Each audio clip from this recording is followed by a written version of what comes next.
Assalamualaikum warahmatullahi wabarakatuh.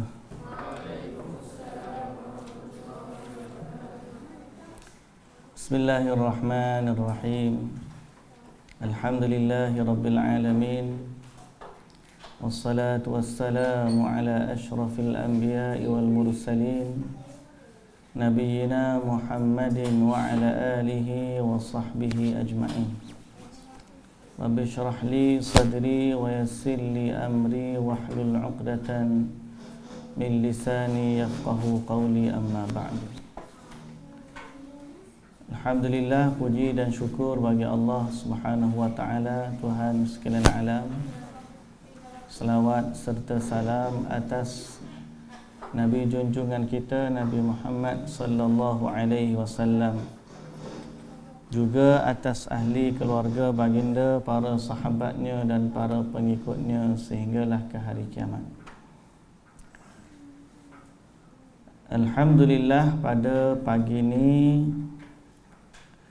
kita dapat bertemu dan belajar kitab akidah kita ni di tempat baru.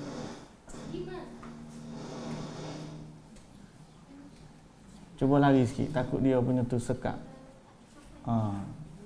Gangguan. Bukan, nanti duduk situ dia jadi macam dia punya frekuensi dia. Tarik area dia tinggi sikit. Area antena. Tarik tinggi lagi. Boleh? Tak boleh dah? Sampai tu je? Okey lah. Berapa hari dah belajar tempat baru? 2 hari, okey. Jadi insya-Allah kita akan sambung perbahasan kita pada poin yang pertanyaan yang ke-10. Pada minggu lepas Ustaz dah sebutkan tentang bagaimana kita berinteraksi dengan ayat-ayat Al-Quran dan hadis Nabi yang menunjukkan sifat dan nama bagi Allah Subhanahu wa taala. Kita ada 4 tahap untuk kita berinteraksi dengan ayat-ayat Al-Quran yang mengandungi nama dan sifat bagi Allah. Yang pertama apa dia? Menerima dan beriman dengannya. Dia adalah wahyu dari Allah. Okey, wahyu dari Allah. Yang kedua, atau menerima dalil dulu. Yang kedua, beriman dan memahaminya sebagaimana fahaman para sahabat Nabi radhiyallahu anhum ajma'in. Yang ketiga, mengisbatkan sifat itu bagi Allah Subhanahu wa ta'ala. Dan yang keempat, menyerahkan perincian atau bagaimana keadaan sifat itu kepada Allah Subhanahu wa ta'ala.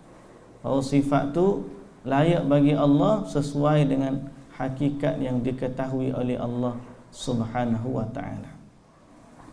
Hari ini sebelum daripada kita masuk kepada persoalan yang ke-10, Ustaz dah kata dulu apa yang Ustaz sebut adalah adaptasi daripada perkataan Al-Imamu Malik rahimahullah. Okey. Hari ini Ustaz tulis dulu perkataan Imam Malik rahimahullah dalam perkara al-itsbat sifat bagi Allah Subhanahu wa ta'ala. Okey.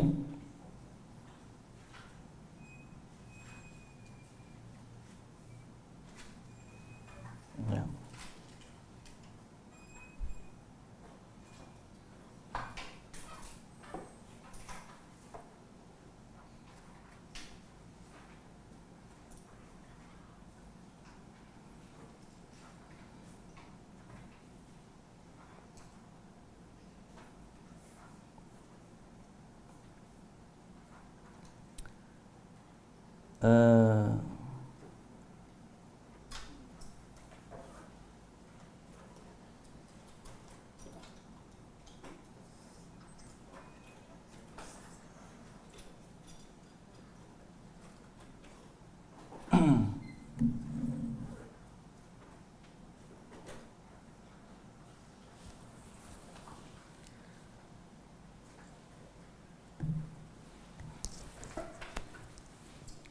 apa perkataan Imam Malik waktu Imam Malik pernah ditanya tentang masalah ini.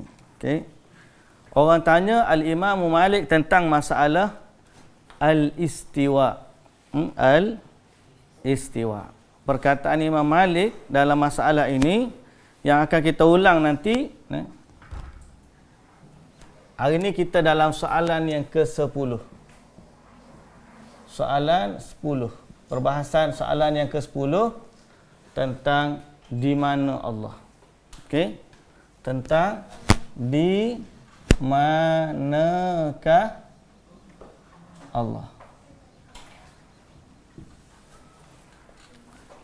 Sudah. Lagi ngaji tauhid tu di mana Allah. Banyak orang tanya kita. Allah tu ada ke tak ada? Kita kata Allah tu ada. Tapi dia tanya lagi, kalau Allah tu ada, di mana Allah? Okey? Pernah tak kita tanya soalan? Kalau orang tanya kita,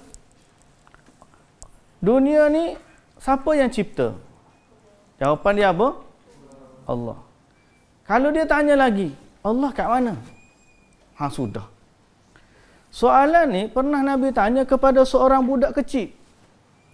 Kanak-kanak jariyah, seorang kanak-kanak wanita yang nak dimerdekakan sebagai hamba. Dimerdekakan daripada perhambaan. Nabi tanya dia, Allah kat mana? Okay? Sehingga akhirnya bila dia jawab Allah di langit, Nabi berkata, bebaskan dia, sesungguhnya dia beriman. Jadi soalan ni bukanlah soalan level budak besar pun. Kadang-kadang budak kecil pun kena tahu perkara ini. Okey? Jadi ramai orang dia tidak beriman kepada Allah sebab dia kata Allah tu dia tak nampak. Kalau orang tanya kita, macam-macam cerita guna dalil akal kita untuk jawab di mana Allah. Macam-macam orang kata jawapan. Okey? Ada orang kata Allah tu di mana-mana. Ada orang kata Allah tu tak ada tempat bagi dia. Ada orang kata Allah tu tak ada sebab dia tak ada, tak nampak. Jadi bila tak ada, tak nampak, benda tu tak ada. Kalau orang kata kalau tak nampak tu tak ada, nak jawab macam mana? Akal kita nampak ke? Tak nampak kan? Jadi awak tak ada akal lah. Adakah akal? Ada. Tapi tak nampak. Bukan semua benda yang ada kita mesti nampak. Pernah nampak tak roh? Tak nampak roh kan? Kan? Tak nampak roh. Tapi roh ada tak? Ada. Jadi bukan semua benda yang tak ada, tak nampak itu tidak ada. Ada saja benda yang kita tak nampak tapi sebenarnya dia ada. Okey? Seperti roh kita, seperti akal kita, seperti perasaan kita. Hatta kalau kita tengok elektrik, kita tak nampak pun elektrik. Wayar elektrik tu wayar aja. Kan? Bila kita tutup current, kita letak test pen, ada lampu. Bila kita tu tak ada. Jadi ada benda yang kita tak nampak tapi sebenarnya ada. Baik, Allah Subhanahu Wa Taala dia ada walaupun kita tak nampak. Tapi persoalannya Allah tu di mana? Allah berada di mana? Ustaz dah kata sebelum daripada ni, antara kaedah kita beriman dengan nama Allah dan sifat dia, bahawa kaedah kita satu, ingat dulu kaedah satu, antara kaedah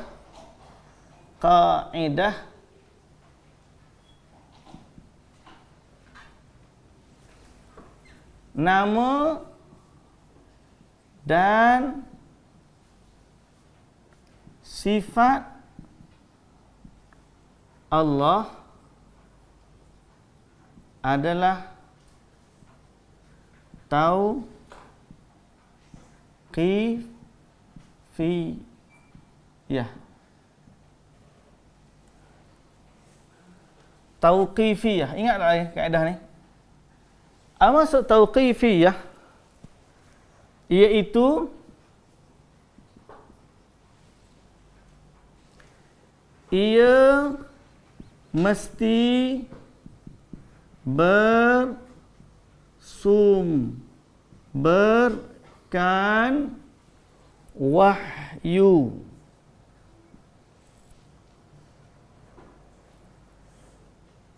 Al-Quran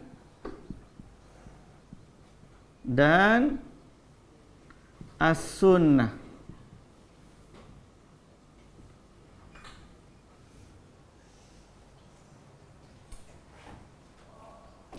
Serta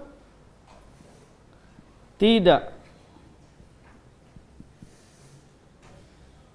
boleh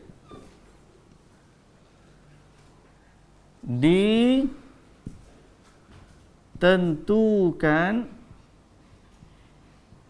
oleh akal manusia.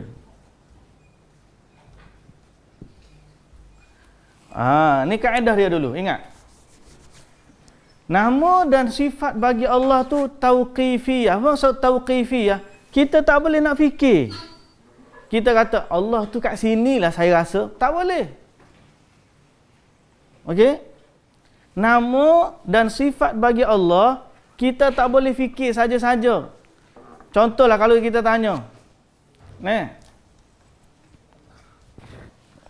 Tanya nama apa dah? Arif. Abah kat mana? Dia boleh fikir. Abah kat rumah kot. Contoh. Tanya Imam Muhammad. Abah kat mana? Kat office. Kat kedai. Kat rumah. Dia boleh fikir sebab ayah dia dalam bayangan dia. Tapi dalam beriman kepada Allah, kita tak boleh fikir. Saya rasalah Allah ni, tak boleh. Kita mesti berpandu kepada wahyu, iaitu Al-Quran dan As-Sunnah. Apa yang Al-Quran kata? Apa yang As-Sunnah Nabi kata tentang nama dan sifat Allah? Jadi kalau soalan di manakah Allah, ini akan kembali kepada sifat bagi Allah. Kan?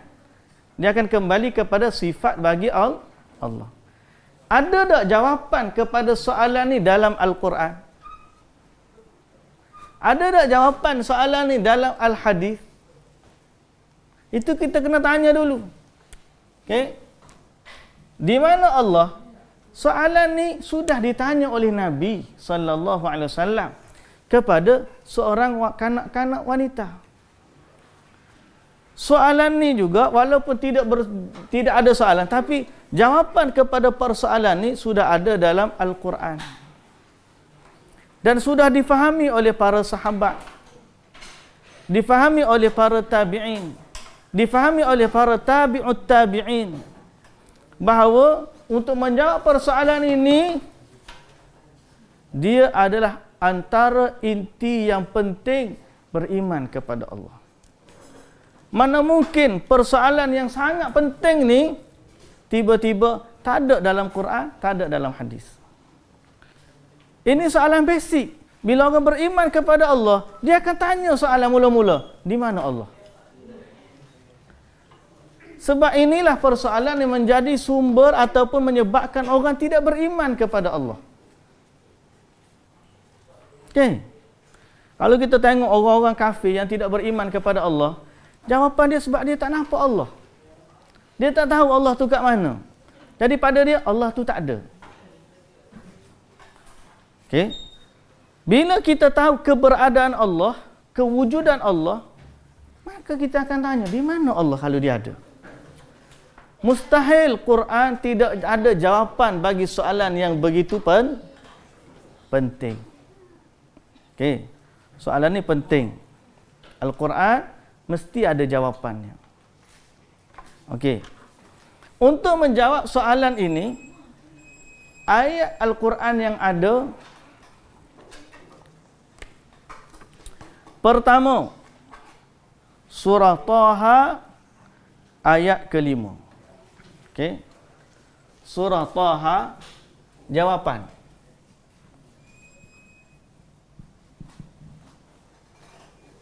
Surah Taha ayat ke-5.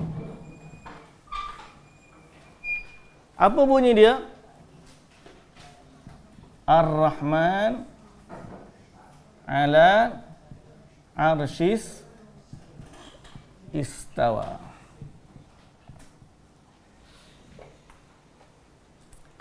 Ar-Rahman ala al-arshis istawa.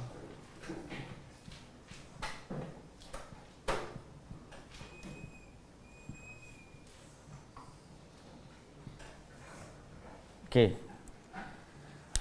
Ini jawapan. Al-Quran bagi tahu. Al-Quran bagi tahu. Apakah ayat ni saja? Tak, ada banyak ayat Quran. Thumma stawa ila as-sama' fasawwahunna sab'a samawat. Awal alladhi, apa tu? Surah Al-Baqarah tu.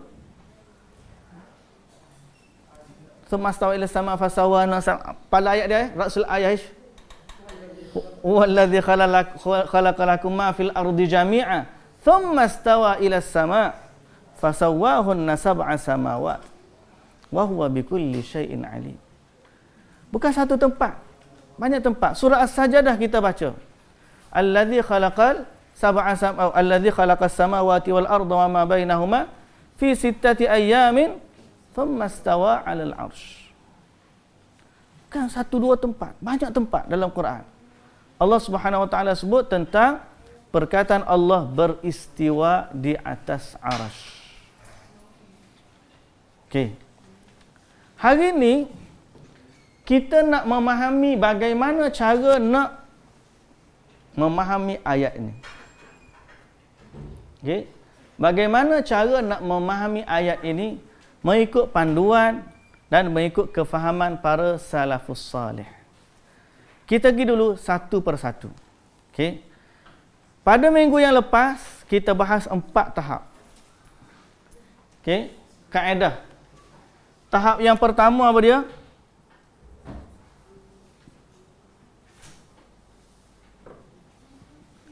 Peringkat atau tahap memahami ayat sifat. Satu apa dia yang kita kata? Beriman. Yang kedua, faham. Yang ketiga, isbat. Macam mana isbat? Isbat. Isbat. Mana pemadam?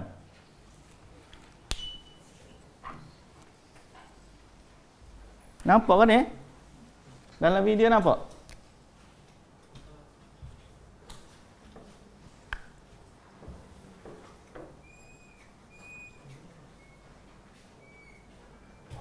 Yang keempat, tidak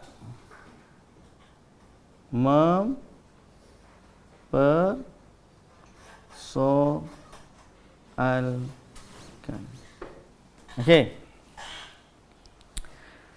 Kita ada 4 tahap. Satu, beriman. Yang kedua, faham. Yang ketiga, isbat. Dan yang keempat, tidak mempersoalkan. Yang kita kata wallahu a'lam. Last sekali, wallahu a'lam. Okey. Ingat lagi tak yang Ustaz sebut minggu lepas ni? Ya ke ingat ni? Sudah dah lah. Okey.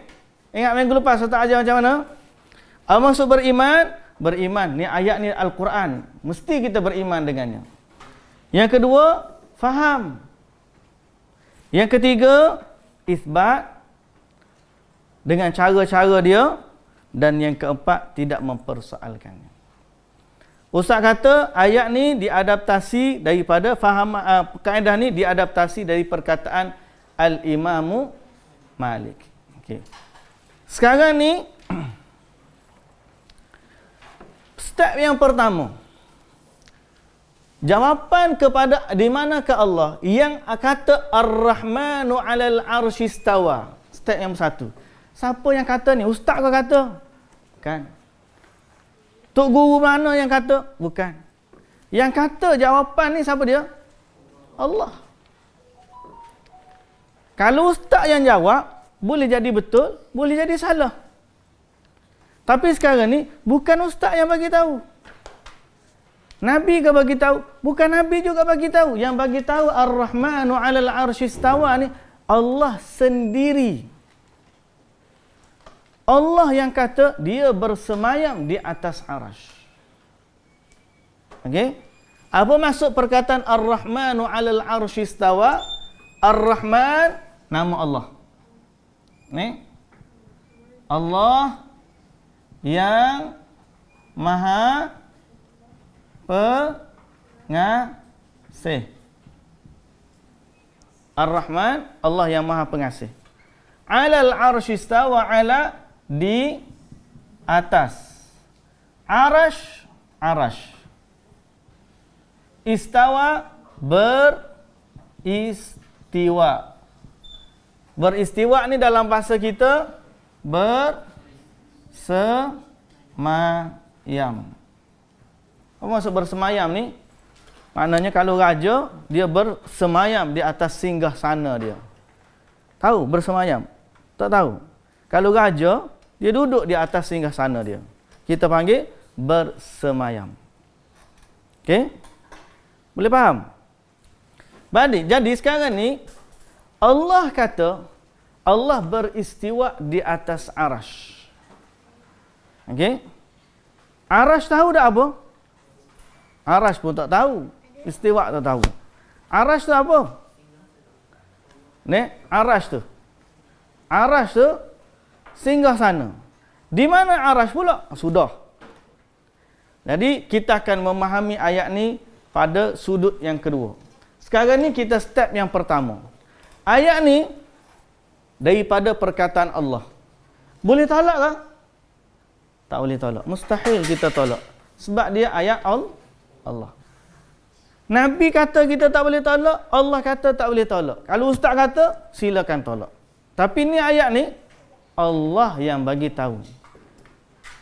Allah bagi tahu tentang dirinya sendiri. Tiba-tiba kita pula yang lebih pandai. Kita kata tak boleh cakap macam tu. Takkanlah Allah salah kita betul? Mustahil. Kan?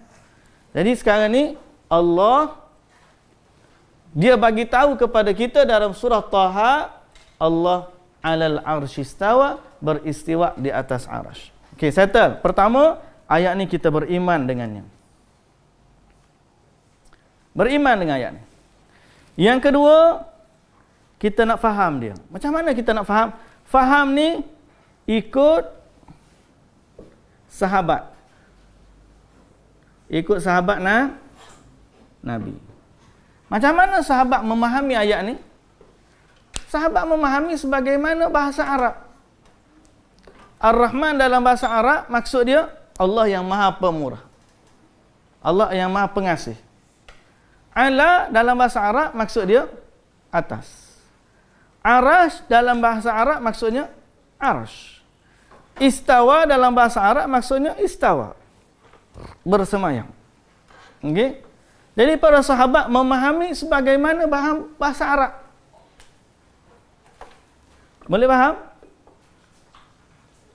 Yang ketiga, isbat. Jadi kalau macam tu kita pun menyata di mana Allah? Jawapan dia Allah beristiwa di arasy. Arasy ni di mana? Tu dia. Sekarang ni untuk memahami dengan lebih lanjut lagi, jawapan kepada atau kefahaman kepada persoalan ini. Ar-Rahman sudah difahami. Ala di atas. Arash ni apa? Sekarang ni arash ni apa? Singgasana Allah. Di mana singgasana Allah? Kita kena kembali kepada merujuk tafsir, hadis-hadis yang ada berkaitan tentang arash Allah Subhanahu wa taala. Sebelum daripada kita memahami dengan lebih detail tentang istiwa, kita fahami dulu arash. Arash ni satu makhluk Allah. Satu makhluk Allah yang paling besar. Okey? Paling besar. Lebih besar daripada langit, lebih besar daripada bumi. Dan kedudukan arash lebih tinggi daripada langit, lebih tinggi daripada bumi. Kalau kita perhatikan peristiwa Al-Isra' wal Mi'raj. Pernah dengar cerita Isra' wal Mi'raj? Pernah dengar? Cerita Isra' wal Mi'raj. Waktu Nabi diangkat naik ke langit. Kan? Pada satu malam, Nabi SAW duduk di Masjidil Haram. Tiba-tiba datang dua malaikat, ambil Nabi, bawa Nabi SAW berjalan dari Masjidil Haram pergi ke Masjidil Aqsa.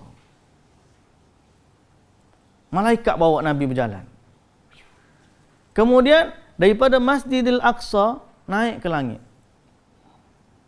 Langit pertama, langit kedua, langit ketiga, langit keempat, langit kelima, langit keenam, langit ketujuh. Sampai langit ketujuh ada Sidratul Muntaha. Kemuncak langit ada Sidratul Muntaha. Kemudian atas pada langit ketujuh tu barulah arash Allah Subhanahu wa taala. Dan Nabi SAW juga bagi tahu tentang syurga Allah. Syurga ni luas. Paling tinggi syurga Firdaus. Atas pada syurga Firdaus adalah arash. Jadi arash ni adalah makhluk Allah paling besar, paling tinggi. Kita pun tak tahu dia macam mana. Cuma dalam hadis lain Nabi SAW bagi tahu perumpamaan antara langit dan bumi. Langit besar, bumi kecil. Macam mana perbandingan antara langit dan juga bumi? Nabi SAW bagi tahu, siapa pernah tengok langit? Siapa pernah tengok langit daripada angkasa? Tak pernah tengok? Gambar? Siapa pernah tengok gambar angkasa lepas? Okey. Dekat angkasa lepas, bumi kita ni, kalau ni ustaz kata semua ni angkasa lepas, bumi kita tu titik kecil. Betul kan? Betul? Bumi ni kecil berbanding langit. Langit ni besar, bumi ni kecil je. Satu titik di tengah-tengah langit yang luas. Boleh faham? Okey? Mana lebih besar? Langit ke bumi? Langit lagi besar daripada bumi. Nabi SAW bagi tahu, langit nak dibandingkan dengan bumi seperti padang pasir yang luas. Kemudian ada segelung besi. Satu besi bulat kecil. Halaqah dia panggil. Halaqah ni satu mata rantai lah. Kecil. Satu gelung besi. Tahu gelung besi? Besi yang bulat lah. Makanya ada rantai kan? Rantai yang cantum kan? Besi tu kita panggil halaqah. Satu besi bulat. Ataupun besi apa-apa pun dia panggil halaqah. Yang bulat tu dia panggil halaqah. Ambil satu mata tu, satu gelung besi tu, Di tengah-tengah padang pasir letak satu besi tu. Kita pun ambil drone, naik drone, naik atas. Tengok padang pasir yang luas tu, nampak tak besi tu kat mana? Tak nampak. Nabi kata bandingan langit dan bumi seperti halaqah di padang pasir yang besar. Sebab tu bila kita tengok gambar angkasa lepas, kita zoom out, kita nampak bumi ni mula-mula besar, lama-lama kecil. Akhir sekali kita tak nampak pun bumi. Sebab apa? Sebab langit tu luas, bumi tu kecil je. Boleh faham? Dalam hadis, Nabi naik langit pertama, langit kedua, langit ketiga, langit keempat, langit kelima, sampai langit ketujuh. 7 lapis langit banding bumi kecil je. Tiba-tiba habis langit, atas pada langit tu arash. Arash lagi besar daripada langit. Besar mana? Arash lagi besar daripada langit.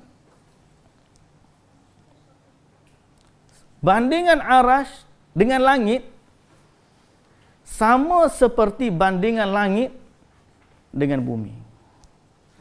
Mana langit yang besar tadi, bila diletak banding dengan arash Allah, kecil. Sebab tu Allah Subhanahu wa taala kata wasi'a kursiyyuhus samawati wal ard. Meluasi kursinya Allah, meluasi langit dan bumi. Jadi arash ni berada di atas langit.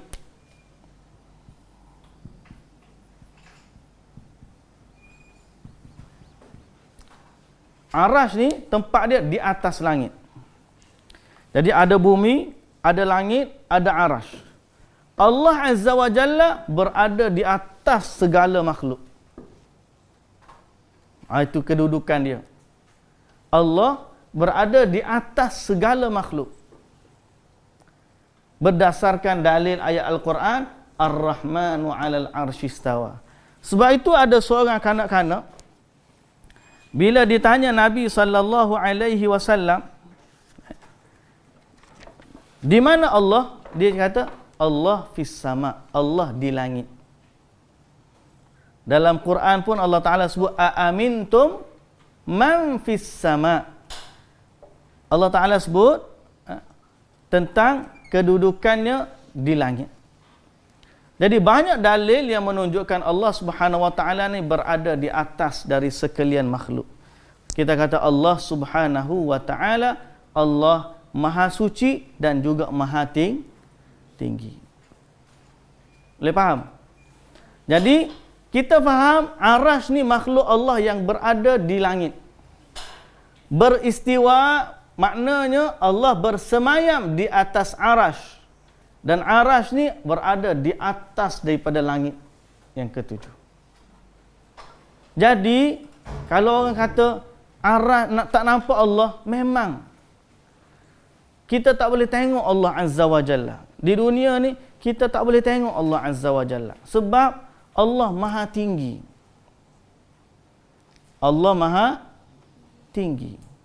Kalau orang kata, kita tak boleh kata macam tu sebab Allah tu dia tidak berhajat kepada tempat. Macam mana kita kata macam tu? Jawapan dia, soalan yang keempat, kita tidak mempersoalkan. Macam mana Allah bagi tahu, maka kita beriman sebagaimana Allah bagi tahu. Kita beriman. Dah Allah bagi tahu macam tu, nak buat macam mana? Dah Allah bagi tahu macam tu. Sebab itulah Ustaz kata perkataan Imam Malik. Imam Malik kata apa? Qala al-Imam Malik,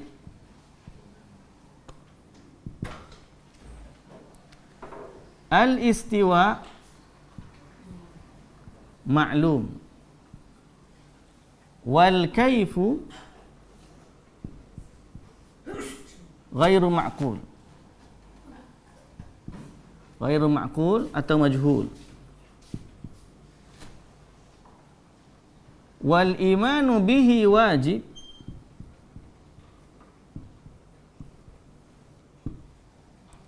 was-su'alu anhu bid'ah. Ini kaedah Imam Malik kata. Okey.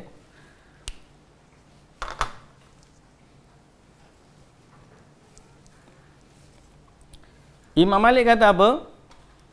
Al-istiwa'u ma'lum.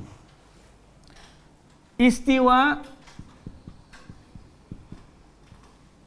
maklum, dimaklumi atau diketahui. Dalam bahasa Arab, istiwa kita tahu. Maksud dia beristiwa ni maksudnya bersemayam. Okey. Ini kaedah yang pertama. Ini ustaz dahulu kan memahami ini, okey. Ustaz letak di nombor 2. Okey. Sebab kita nak suruh ajar diri kita beriman dulu kepada Allah. Yang kedua, wal kaifu ghairu ma'qul. Kaifiatnya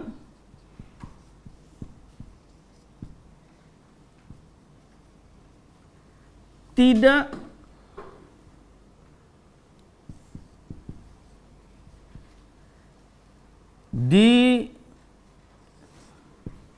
ghairu ma'qul, tidak diketahui.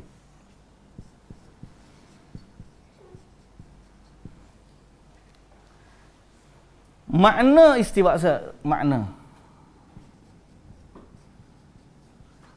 istiwa dimaklumi atau difahami, atau difahami. Kaifiatnya tidak diketahui. Beriman dengannya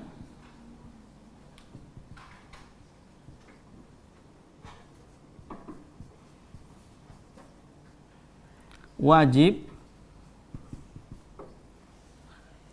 wassu'alu anhu mempersoalkannya bid'ah. Bid'ah ni maknanya tidak pernah dilakukan oleh para sahabat dulu. Baik. Boleh faham? Jadi persoalan jawapan ringkas, kalau orang tanya di mana Allah? Allah beristiwa di arash. Di mana arash? Di langit. Macam mana Allah beristiwa? Jawapan dia, kaifiatnya tidak diketahui. Jawapannya, wallahu a'lam. Kaifiatnya kita tak tahu. Tapi beriman dengannya wajib. Tak perlu mempersoalkannya sebab para sahabat dulu tidak mempersoalkannya. Baik, tulis ni. Kaedah ni. Perkataan Imam Malik tu tulis. Jadi secara ringkas, kita beriman kepada Allah sebagaimana yang Allah bagi tahu. Lain daripada tu, wallahu ta'ala a'lam. Ngantuk dah nampak ni. Baik. Kita terus kepada hadis dalam persoalan yang seterusnya ni. Innallaha kataba kitaban fahuwa maktubun indahu fawqal arsh. Sesungguhnya Allah menulis segala sesuatu dalam kitab dan dia tertulis ada di sisinya di atas arsh.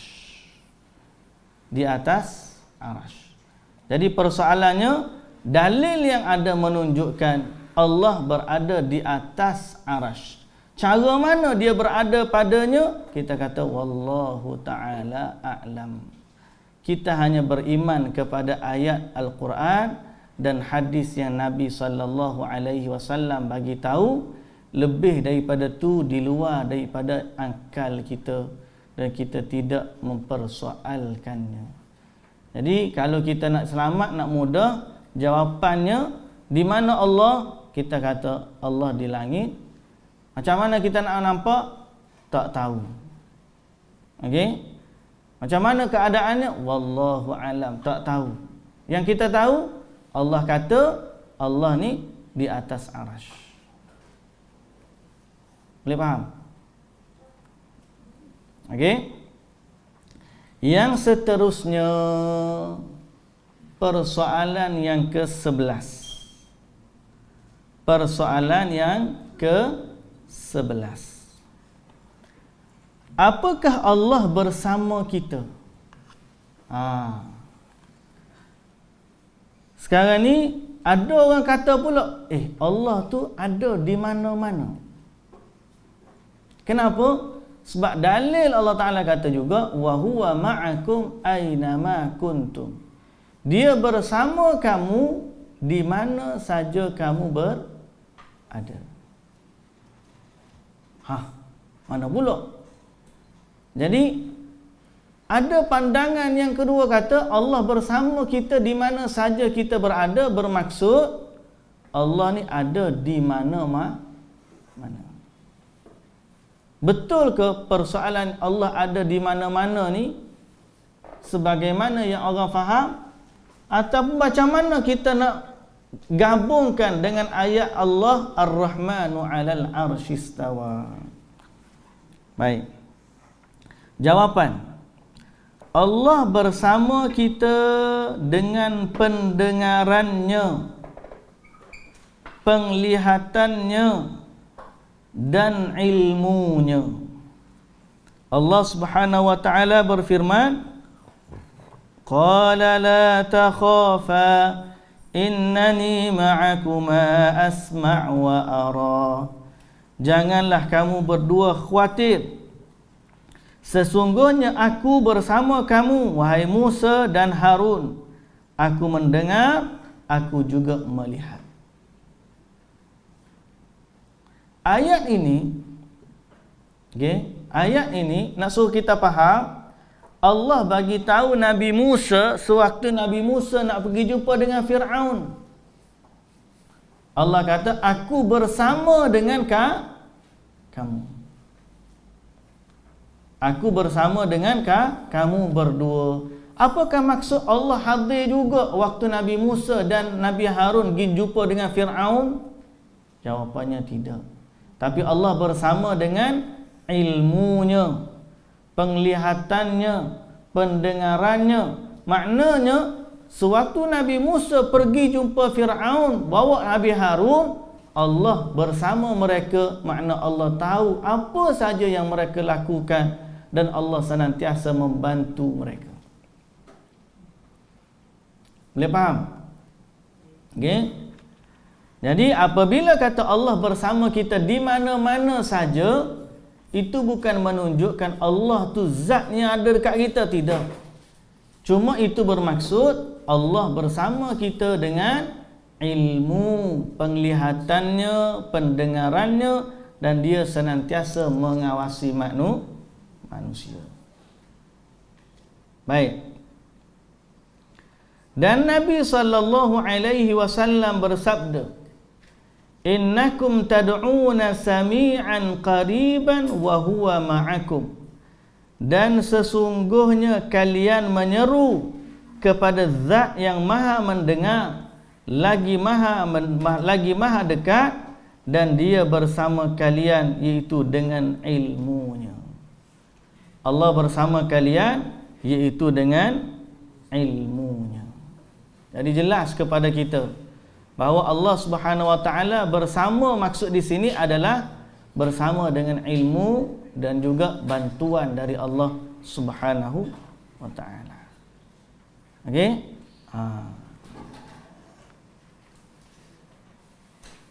Baik.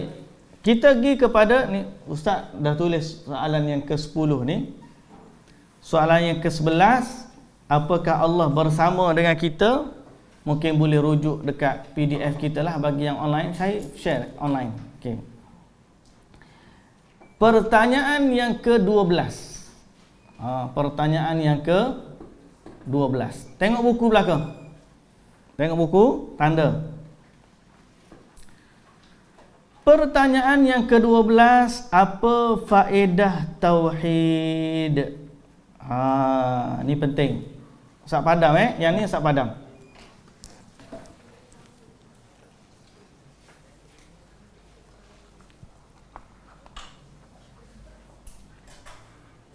Okey, jadi persoalan yang ke-10 di mana Allah?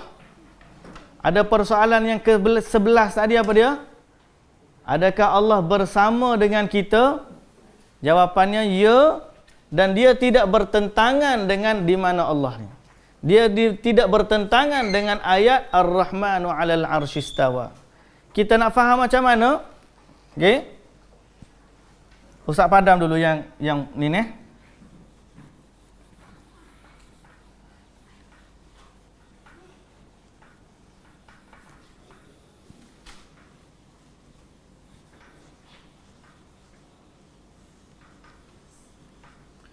Kita ambil ayat wa huwa ma'akum aina ma kuntum yang menjadi ayat famous. Ramai orang yang berbahas tentang ayat ni.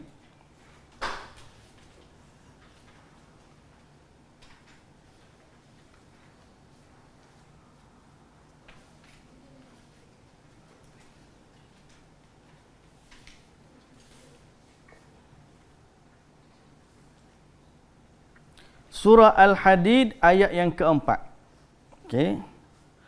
Surah Al-Hadid ayat yang keempat.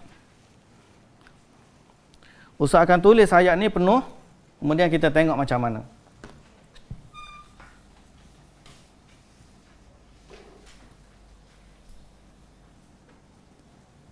Okey. Soalan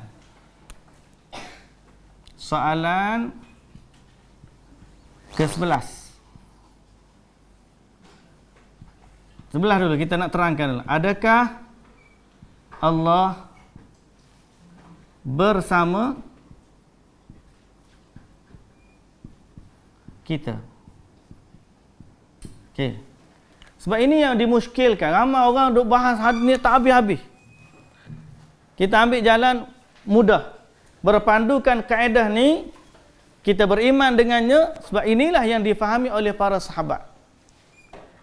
Adakah Allah bersama kita? Jawapan. Kita akan bandingkan ayat ni dengan ayat ni, supaya nak harmonikan dia. Okay? Allah Subhanahu Wa Taala kata apa? Ustaz tak nak ambil ayat wa huwa ma'akum aina ma kuntum saja. Kita nak ambil ayat penuh.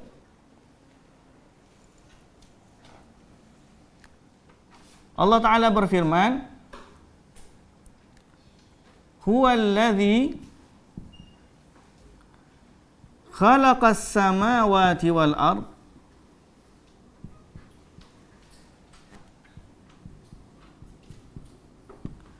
fi sittati ayyamin thumma istawa 'alal 'arsy.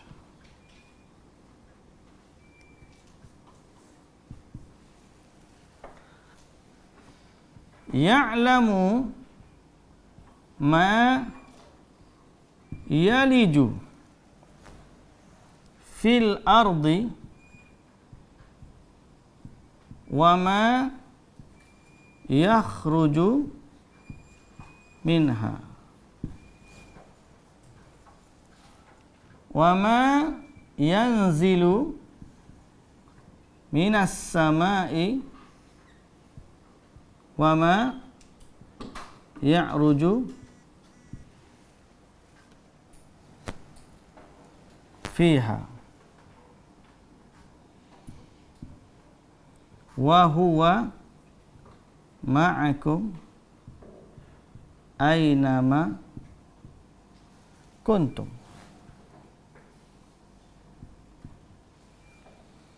Wallahu bima ta'maluna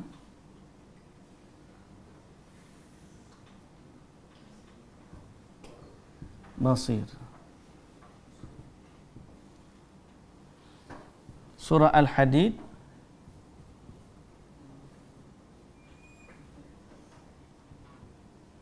ayat 4. Okey.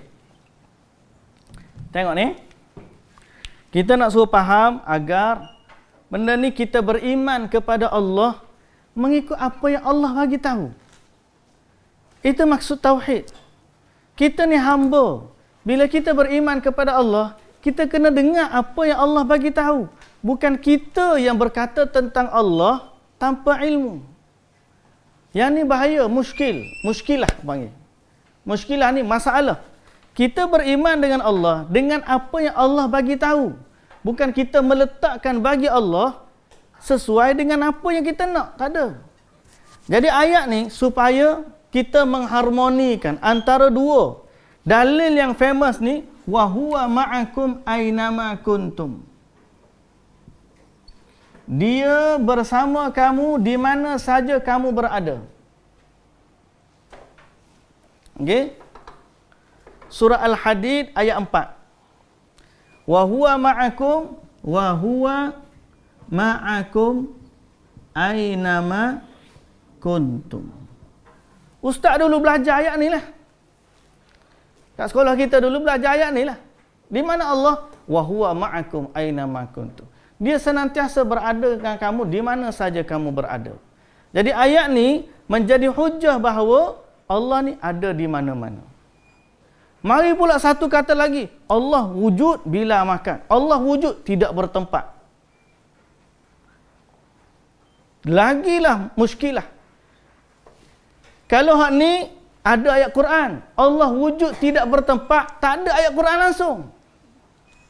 Tak ada hadis langsung. Okey.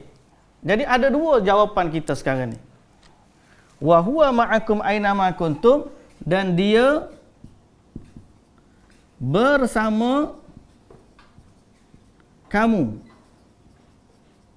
di mana saja kamu berada. Okey. Sekarang ni kita bukan nak bergaduh. Berselisih pendapat tak ada. Kita sama-sama nak beriman kepada Allah. Kita sama-sama nak mengabdikan diri kepada Allah. Kita sama-sama nak faham bagaimana Allah bagi tahu kat kita. Okey? Mungkin orang kecil-kecil ni dia faham Allah di langit cukup dah. Okey? Cuma sekarang ni ustaz nak bagi tahu kepada sidang penonton sekali. Isu ni lah yang menjadi titik persoalan besar di kalangan orang-orang yang kita sekarang ni berada.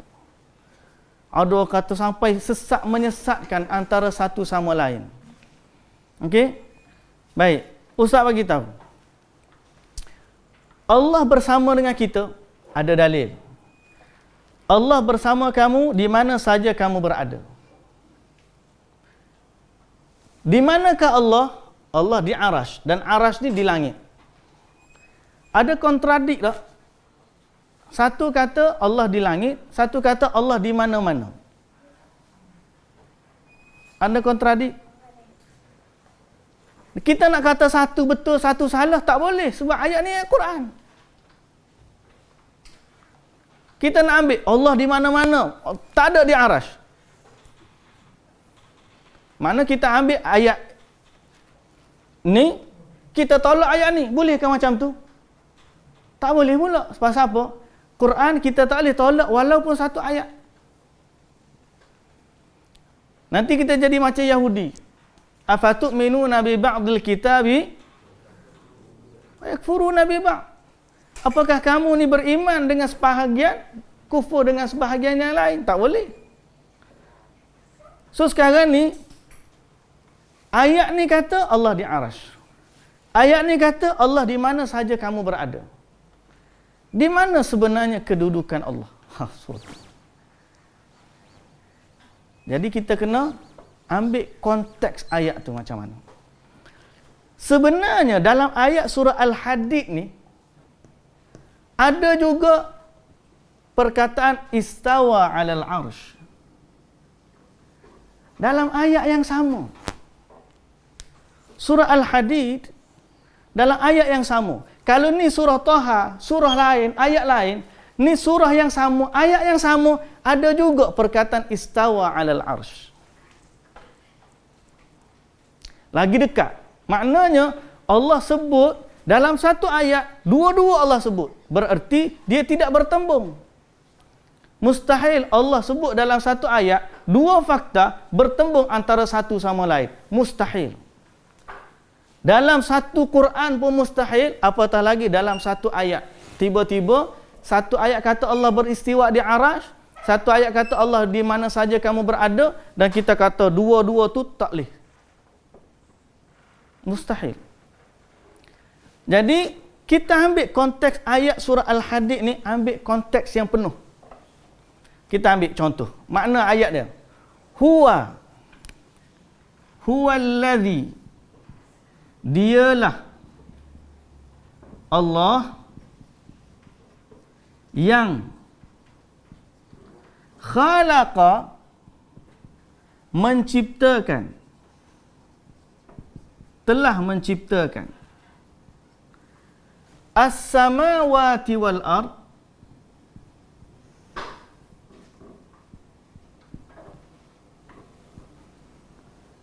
langit dan bumi. Ayat ni fi sittati ayyam, dalam masa 6 hari. Allah kata dalam ayat ni, Allah dialah yang mencipta langit dan bumi dalam masa 6 hari. Thumma, kemudian, istawa 'alal 'arsy, dia beristiwa di atas arash. Arash ni kita dah sebut tadi.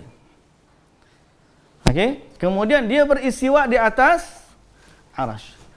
Ya'lamu ma yaliju, ni fi sittati ayyamin thumma istawa 'alal 'arsy. Ya'lamu ma yaliju fil ardi wa ma ruju minha. Dia mengetahui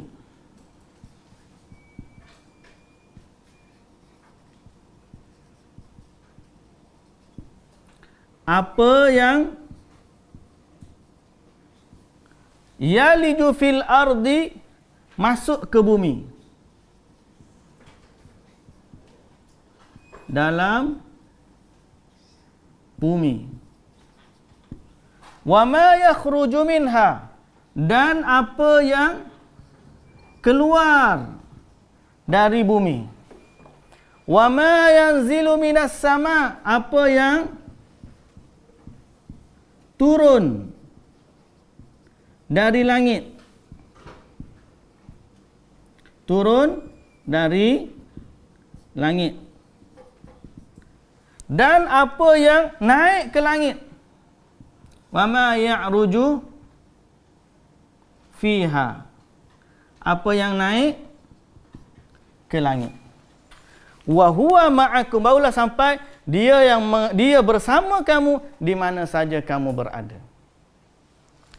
Jadi dalam ayat ni Allah sebut bersemayam di arash pun ada, di mana saja kamu berada pun ada. Jadi macam mana kita nak faham dua-dua ayat ni? Okey. Jawapan dia, ayat wa huwa ma'akum ainama kuntum ni, Allah bersama kita di mana saja kita berada dengan ilmunya. Sebab apa? Sebab awal ayat ni disebut daripada sini, ya'lamu, dia tahu apa yang masuk ke bumi. Dia tahu apa yang keluar di bumi. Apa yang turun dari langit dia tahu. Apa yang naik ke langit dia tahu. Dia senantiasa, dia berada dengan kamu di mana saja kamu berada. Dengan dari sudut ayat ilmu. Ya'lamu. Boleh faham? Jadi, kalau jawapan dia, Allah di mana? Di Arasy. Bersama kita dengan ilmunya. Barulah kita akan beriman dengan dua-dua ayat dan kita tidak menolak antara satu dengan yang lain. Kalau tiba-tiba dia kata apa? Allah tu tidak berada di Arasy, dia akan tolak satu, dia ambil satu. Wa huwa ma'akum, dia ambil yang ni, dia tolak yang ni, tak boleh. Nak ambil yang ni, nak tolak yang ni, tak boleh. Quran ni kita tak boleh tolak walaupun satu huruf. Walaupun satu huruf kita tak boleh tolak. Apatah lagi nak tolak satu ayat. Jadi tidak tinggal pilihan bagi kita melainkan kita beriman kepada Allah sebagaimana yang Allah bagi tahu. Dan bukan kita nak bergaduh nak apa dah. Kita nak memahami bagaimana yang difahami oleh para salafus salih. Imam Asy-Syafi'i faham macam mana? Imam Ahmad faham macam mana? At-Tabi'in faham macam mana? Para sahabat faham macam mana? Mereka faham sebagaimana yang kita kata tadi, kefahaman salafus salih, kefahaman generasi awal, mereka faham sebagaimana Al-Quran diturunkan. Jadi ni pun ayat Quran, yang ni pun ayat Quran, kita mesti letak nombor satu ialah iman kepada Allah. Sebab tu Ustaz dahulukan nombor satu lebih daripada kefahaman. Okey? Lebih daripada apa? Lebih daripada mengisbatkan. Pasal kita nak letak keimanan itu lebih awal daripada segala-galanya.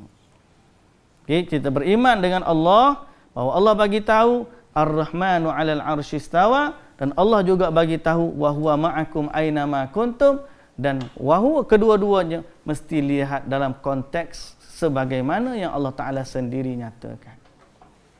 Okey. Ada soalan nak tanya? Okey, kalau tak ada, barulah Ustaz pergi kepada soalan yang ke-12. Kau mengatuk belaka dah ni. Ni. Letih belaka dah ni. Apa faedah tauhid persoalan yang ke-12? Okey. Apa faedah tauhid persoalan yang ke-12? Ataupun dalam soalan yang ke-11 tadi, wa huwa aqala la takhafa innani ma'akuma asma' wa ara. Sesungguhnya aku bersama dengan kamu berdua, Musa dan Harun, aku mendengar dan aku melihat. Sama dengan konteks yang Ustaz bagi tahu, itu dengan ilmu dan juga pendengaran Allah Subhanahu wa taala. Nabi sallallahu alaihi wasallam juga bersabda, innakum tad'una sami'an qariban wa huwa ma'akum. Kamu menyeru zat yang maha mendengar lagi maha dekat, dan dia bersama dengan kalian. Yakni bila Allah dekat dan Allah mendengar, dengan ilmunya Allah dekat dengan kita. Jadi tak timbul kita nak tolak ayat pertama disebabkan ayat yang kedua. Jangan tolak ayat Quran. Kita beriman dengan dua-dua dengan kita faham melalui konteksnya yang sebenar. Okey, beriman dengan konteksnya yang sebenar. Ada orang menafikan Allah tidak berada di Arasy. Macam mana dia nak faham ayat ni? Oleh kerana itulah dia tukar makna lah, dia takwil gitu, dia tu pasal dia nak tolak ayat ni yang sebenarnya. Kalau dia terima at the first place, terima Ar-Rahmanu 'alal 'arsy istawa sebagaimana yang Allah Taala kata, dan kita tak mempersoalkan bagaimana Allah Taala tahu. Hakikatnya wallahu alam, Allah lebih tahu, dan kita, tugas kita sebagai hamba ni, kita tunduk dan beriman kepada wahyu. Okey, kalau kita kata saya beriman macam ni sebab Allah kata macam ni, jadi bukan salah kita. Takkanlah Allah nak turunkan ayat Quran yang mana bila kita beriman dengannya jadi salah pula kita. Kan? Mustahil Allah turunkan ayat Quran, tiba-tiba kita beriman dengannya, salah jadi kita. Mustahil. Kata Allah di mana? Ar-Rahmanu 'alal 'arsy istawa. Salah awak kata macam tu. Saya kata, yang Allah Ta'ala kata, takkanlah bila kita beriman dengan ayat yang Allah Ta'ala bagi tahu, kita jadi salah. Tak. Macam kita ni, orang tengah je lah, orang tengah. Ni ustaz bagi tahu. Berapa kau gini? Saya bagi tahu ustaz, iya je. Kan? Ni Allah bagi tahu. Kita bagi tahu yang Allah bagi tahu je. Takkan salah. Kan? Jadi, sebab tu, dalam persoalan ini, kita kembali kepada fahaman salafus salih, orang dahulu, para sahabat, para tabi'in, para ulama-ulama kita, mereka menyatakan tentang kita beriman kepada ayat Quran sebagaimana dia diturunkan, tanpa kita nak kona makna dia, tanpa kita mentakwil dan seumpama dengannya. Baik, yang ke-12, apa faedah tauhid? Saya kira hari ni mungkin tempat baru ni letih belaka ni nampak ni. InsyaAllah kita sambung pada minggu hadapan pula tentang persoalan yang ke-12. Wallahu ta'ala alam. Subhanakallahumma wa bihamdika asyhadu an la ilaha illa anta astaghfiruka wa atubu ilaik. Assalamualaikum warahmatullahi wabarakatuh.